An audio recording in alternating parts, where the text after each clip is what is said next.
প্রত্যেকদিন একই রান্না একইভাবে করতে ভালো লাগে না, আর খেতেও ইচ্ছে করে না। মাঝে মাঝে মনে হয় একটু যদি ডিফারেন্টভাবে কিছু বানাতে পারতাম তাহলে হয়তোবা খেয়ে শান্তি পেতাম, আর নিজের কাছেও একটা ভালো লাগা কাজ করতো, তাই না?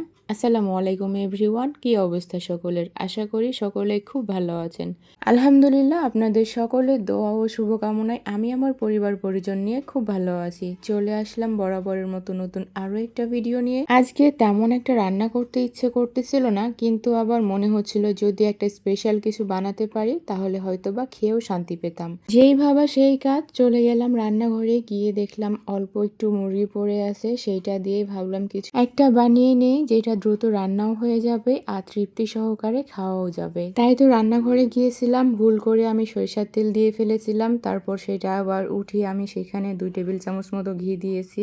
তারপর আমি সেখানে কিছু কাজু বাদাম, কিশমিশ আর চীনা বাদাম দিয়েছি। আমার অল্প একটু ছিল, আমি সেটুকু দিয়ে একটু ভেজে নিয়েছিলাম।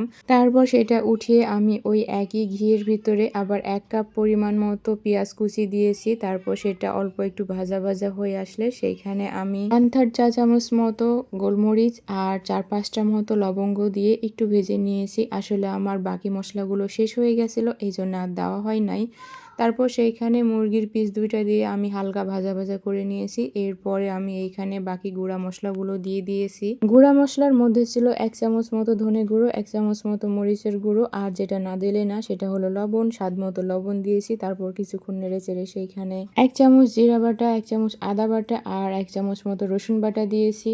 তারপর উল্টে পাল্টে ভালো করে আমি মশলাগুলো মুরগির সাথে মিশিয়ে নেব। এর মধ্যে অল্প একটু পানি দিয়ে দিয়েছিলাম, কারণ মশলাগুলো তলানিতে লেগে আসতেছিল, এই জন্য অল্প একটু পানি দিয়ে ভালো করে মিশিয়ে আমি উপর দিয়ে 3 টেবিল চামচ মতো টক দই দিয়ে দিয়েছিলাম। তারপর আবার একটু নেড়ে চেড়ে মিশিয়ে ঢাকনা দিয়ে ঢেকে বেশ কিছুক্ষণ রান্না করে নেব। তারপর ঢাকনা তুলে যখন দেখব মশলাটা একদম পাতিলের গায়ে গায়ে লেগে আসতেছে, ঠিক তখনই পরিমাণ মতো পানি দিয়ে দিব। আমার মাংসটা সেদ্ধ হতে যতটা পানি লাগবে ঠিক ততটাই পানি দেব। আমার এখানে মাংসটা সেদ্ধ হওয়ার জন্য 1 মগ মতো পানি লেগেছিল। এরপরে আমি পানি দিয়ে ঢাকনা দিয়ে ঢেকে বেশ কিছুক্ষণ রান্না করে নিয়েছি।